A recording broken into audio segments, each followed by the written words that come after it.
Hi, this is Aditya from the Indian Music Diaries today in association with SkillBox. We have very special guests with us. We have Indus Creed with us today for an interview. And so my first question to you guys is, so SkillBox is like a social media platform for art and they've programmed this gig today. So what do you guys feel about SkillBox and how they've programmed all this today for you guys? So what do you guys think about Well, that? the first we heard about SkillBox was when they got in touch with us to come to play here in Delhi at Oro Kitchen and Bar, and we've heard good things about it all. So it's new for us, but yeah, So you guys are looking forward to playing the gig tonight? very much so. So coming back to my set of questions, so this is like a question about the history of the band. So how did Indus Creed or rather Rock Machine come together back in 1984, and what's the story about it? How long? How much time do you have? It's a long story. So the only true original member of the band is Mahesh, Right. because he was one of the founding members of Rock Machine. And there was a slightly different lineup. I joined. Basically, half- Basically, we met each other in college back in '83, '84, and there were a couple of other guys. We started the band, and that's how it basically progressed. A couple of them left, but Rock Machine, from 1985 or '84 was pretty much Yeah. Yeah, I joined at the end of '84 when the first singer left, and then Zubin joined us in '85, and that was it. So that was the band till That around was the original band. 96 or so, 97. We took a break for about 10 years. So how were the early days of the band different from what it is right now? Well, obviously the infrastructure overall has really improved. Those days, travel was crazy, whether it was by train or even by aircraft. I mean, it was a Aircraft was even much later. It was train and but even aircraft was buses. tough in those days. It was crazy. We'd take flights to the northeast. The gear would be checked in all the way to say Guwahati, and when we land in Calcutta, all the equipment would come out on the escalator. So it was quite a bit like the Wild West in those Just to days. interject, by gear he means Yeah. not just instruments. Yeah. We had to take all our Everything, amps, everything, the whole drum kit, the whole entire three drum kit. keyboards, It was whole crazy. thing. So all that has changed for the better. Venues are better equipped, sound is better, lights way better, equipment is easier. So I think logistically it's a big sort of jump for us. So top that similar question up. So it's easy to say that you guys have seen the whole independent scene, the ecosystem grow till now. So how do you think that the scene has evolved from back then till now? I mean, exponentially. One is, as Zubin mentioned, as far as infrastructure is concerned, you got good sound vendors all across the country. You can play in an obscure town in the northeast and still have someone come with really good equipment, with a choice of amplifiers and speakers and stuff like that, which is really good. In terms of marketing and promoting yourself, I mean, social media has been a huge jump for everything, because we started in the pre-internet days where it was really just a newspaper article and stuff like that that got you any attention. Usually it was college festivals and stuff that we played, so people knew about it through that circuit, but it didn't expand beyond that. It changed first when satellite television came in, MTV, Channel V, all that kind of stuff. Then broadcast became, the broadcast map expanded everything for us. And the internet, of course, has completely revolutionized the entire process. So it's been huge, yeah. It's been a lot in a short time. Right. So what's the story behind your music video for Pretty Child, and how did that come about? We actually had very little to do with the video, to be honest. We used to work with a very good film company called White Light Moving Picture Company, which is headed by Team Hello. Shubir. There's a meow down there. Hello, Kitty. Shubir Chatterjee and Nomita Roy Ghosh, and we asked them to do the video because we love the stuff they were doing. And I think we had one meeting with them. Hello again. And they were asking us questions about the song and the video. And at the end of it, we said, look, we trust you guys. Just do what best you can. You make the video. We'll show up do on set. whatever we have Yeah. to do on the set. And thankfully, it worked out pretty well, because if we had directed the video, it would have been pretty much of a disaster. Right. So in 1994, you all recorded an album under the new name Indus Creed back in LA. Yeah. So how did you guys manage to do that, and how was the experience for that? Well, we had recruited a British promoter who had actually organized a tour of ours in the Middle East, and we really liked the way he organized the entire tour, and we asked him if he would manage us outside of India, because I mean, to figure out the Indian scene, you've got to be Indian to understand how it works over here. So we told him we'd manage ourselves within India, but would he manage us outside, try and help us take the band beyond the borders of India. And through that, which he agreed, a guy called Russell Mason. And through that whole process, he was the one who set up, he found us a studio, he found us a producer through his connections in the US. And we borrowed a lot of money. Krishna knows the whole thing because he's got that going with Sky Harbor now. Right. Borrowing a lot of money to go out and record your stuff. And we did that in 94 from friends and relatives and things like that. Went out there and recorded the album in a really, really good studio. And it was fantastic. It was the first time we were in a studio that was set up to do an entire band live with live drums. Because prior to that, studios in India were only set up to do things with drum machines and things. We used to program drums and never be happy about it. I mean, our drummer would program exactly what he would play it live, right, but it's still a machine. And that was the reason, one of the reasons why we wanted to go to the US and record in a really good studio. Those were still analog days with a little bit of digital thrown in. So it was 24-track, 2-inch machines, old studio machines, beautiful stuff.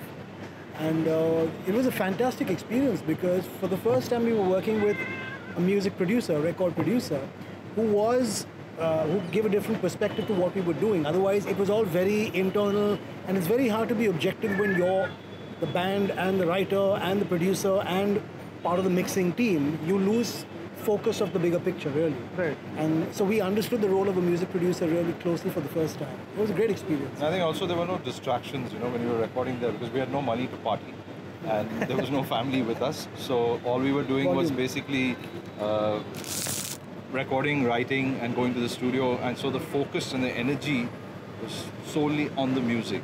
And like I said, to have a producer, to have a third person objectively looking at what you're doing, somebody you trusted, it was very good. The studio itself was designed to record rock bands. It wasn't like they were recording jingles one day or a rap artist the next day. So the whole vibe and the energy was exactly what we wanted and the way our music should have been shaped. And I think that's how the album pretty much turned out. So right now we're in 2018, you guys have come a long way, playing a lot of gigs here, abroad, like you guys said. So what do you guys think of the scene right now? How is the independent scene panning out right now? What are your takes on it? Krishna, what's your take on the scene? Krishna, You're the scene. Krishna is the scene. I'm not the As scene. far as we're concerned, he is the scene, and we've rallied around him. Well, it's always up and down. I feel like it's in a constant state of flux. It's definitely bloomed, and the number of people listening to independent music, whether it be independent English music, electronic music, or even Hindi music, which is made by independent artists, that number is growing. And considering the population of India, even a small increase in that percentage translates to a very large number of people. So, sure, it is. In that sense, it's looking like we're on the brink of some sort of like bloom in the scene, But I can't say anything for sure because sometimes you see extremely low turnouts at shows. Sometimes you see like people who will not buy your music, people who, especially with all the streaming platforms and all, people are just not interested in buying music. And unlike in the West where the streaming platforms are still paying, like Spotify and stuff are still paying when your listens are going into the hundreds of thousands and millions, people are getting considerable income from that. And obviously live shows where it's still a considerable amount. Here we still have we still have a gig season. There's no industry set up. The only industry set up here is for Bollywood. Everything else is just kind of like, things are happening on their own, like it's not set up. So there are no and you still have venues. the baby steps. During gig season, you lose out on an opportunity that bands have in the West, which is making money through merchandise. Right. Another thing that people are not very interested in here, And I think a lot of it boils down to the fact that there are no dedicated music venues. It's always a bar or, some sort of other space, multi-purpose space that's been repurposed for a show. And okay, I get it, that's making the most of the situation. But if there was a dedicated venue that was meant for music and not, not people coming out and socializing, where you hear, a lot of the times you hear the sound of the audience chatting louder than the band, and that happens often. That's disheartening. And then on the other hand, you see really heartening things like people showing up in great numbers for festivals and stuff, So honestly, I don't know. Right. That's my answer. I don't know. It's like up and down, up and down. It's figuring itself out. So what was an interesting experience for me is I moved back from the US. I moved to the US in 99. Right. I was there for about 9 years. I moved back in 2008. And serendipitously, it coincided with what was, nice word, no? Yeah, love it. It coincided with what was the kind of blossoming of the indie scene over here. And it really was something that was growing pretty consistently at that time. And it was fantastic. I was really surprised by it and very happy about it because I was quite clueless about what was taking place on the music scene in India during the years that I was living in the US. I just wasn't staying in touch with what was happening. And I moved back and it was like, wow, there are all these new bands, genre bending, genre breaking, melding, mashing, all that kind of stuff. Very, very talented people, very talented kids. And the scene had suddenly turned all original, principally original, which was fantastic. So that was really good. But what the up and down part of it that Krishna is referring to is in the last couple of years, there seems to be some kind of, someone's just sucked the air out of it. Yeah. And we're hoping that there's an infusion of, I think there will be, Right. as happens, it's all cyclical. Everything runs in cycles. And I think it'll come back in a newer form, but when that'll happen and how it'll look and how it'll sound is anybody's guess. Yeah. Right. So in India right now we see that we have a lot of music festivals happening right now. Like so, till a few years back we didn't have much choices. Like we had standalone gigs, not much of festivals. But standing right now, we have like more than 2, 3, 4 festivals to select in a year to go and watch. Right. So how important do you think that these are to make the independent scene sustainable in our country? See, they're very important, but it's also there's another peculiarity to it. What I've noticed over the last 10 years that I've been back, is that people will go out to the festivals, the bigger festivals particularly, with great enthusiasm. They're fully out there, they're fully invested in the festival, they have a great time, they love the bands, they give tremendous support to the bands that are playing. Right. But that's where it ends. They've come to the event, they love the event, and when the same bands who get a fantastic turnout and response play in the same town as a bunch of those people, Right. very often people don't go to watch them. Right. So people are going more for the event than for the bands themselves. But when they're at the event, they love what the bands are doing. So it's not something that I really quite understand. There's a second reason to that, because at a festival, most of the time you're watching something with a full production. You're watching something, you're listening on a huge sound system. There's lights and but sometimes the same experience doesn't translate, indoors. We haven't moved forward in terms of live production, Right. as a scene for bands, That's the other reason. Yeah. What's it for you? Because you're playing with like some Hindi bands and stuff as well, right? So Yeah. come closer.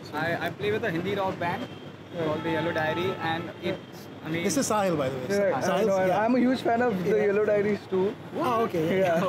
So this is Sahil's second gig with us. Right. So the good thing in that aspect is that now there's like a label that starts to see some sort of value in like the indie circuit also. Like it's a bit of like we are signed with. Sony. Yeah, correct.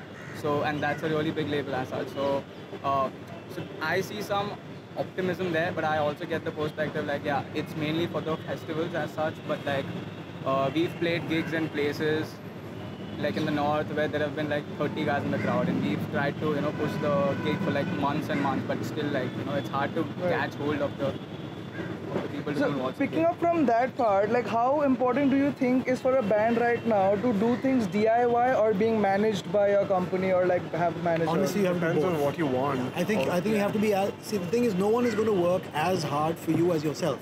Right. Because no one's as vested in it as you are. No one believes in it as much as you do. The ideal scenario that any one of us would like is to hand it over to a really Professional. professional Creative team management. partnership is what. Right. But that's not enough anymore. You have to be involved. You have to be. Like these guys, even with Sky Harbor, they're very, very involved along with their management, along with the label, in terms of promoting themselves. We've had to do that as well because we come from a time where we managed ourselves. We had no choice in the early years. When we reformed in 2010, it was the first time we actually had a manager that was not a member of the band. Right. And it was great to hand over to somebody, and it was huge relief, and it was very, always. very effective. But just a couple of years in, and we realized that it was not enough to hand over to the management company. We had to be involved as well, especially with things like social media and stuff. You can't leave it to one small team alone. Everyone's got to pool their resources to make it work. So moving on to the next question, our second last question here. So what are some new acts from the independent scene that you guys have been listening to or you guys have been digging lately? Who's going? Scrat, the F-16s. Yeah. I love Nicholson. Yeah. Incredible. Now called Lands. Lands, Right. sorry, yeah.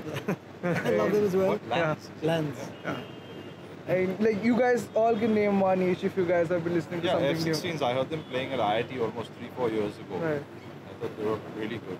And Nicholson was... You guys played a something. gig recently back in Chennai, I think, Yeah, with just F-16. a few days. Right. So yeah, I mean, Parik and Singh. Parik and Singh, very nice. You played bass for them last Show. Yeah. I did. One nice. gig with them. Yeah. I'm updated with my scene. Yes. So, so this is our last question on an ending note. What are some future plans for Indus Creed right now? Will we see any new albums or something else in store? Who has the answer to that question? You Sumit. might. Well, first of all, Okay, go on. something hasn't changed over the years. We're horribly slow and lazy in putting out new material, which we shouldn't be, but that's the way it has always been. And we've been working on some new songs, and they've been intermittently recorded. So we have to see where... Sitting on them. You'll hear some of it tonight. Part of the reason for the delay is we've all been distracted in our own individual pursuits. The other thing is the dip in the indie scene has also caused a little bit of disenchantment. So it's like, yeah, why don't you do it? But of course, the drive will return. The It'll mojo come will when be the back. inspiration comes back. Yeah. Without inspiration, it doesn't mean anything, you know. Also, the way people consume, the way people listen to music has changed completely. So putting out an album today really has very little value. While it's important to create an album's worth of material. Certainly over here, if you put an album out, people listen to one or two songs. The first two singles you put out. You're lucky if they listen to the second single. And then the rest of the album's gone, it's forgotten. So you've wasted that much time, effort, money, and you know, your soul.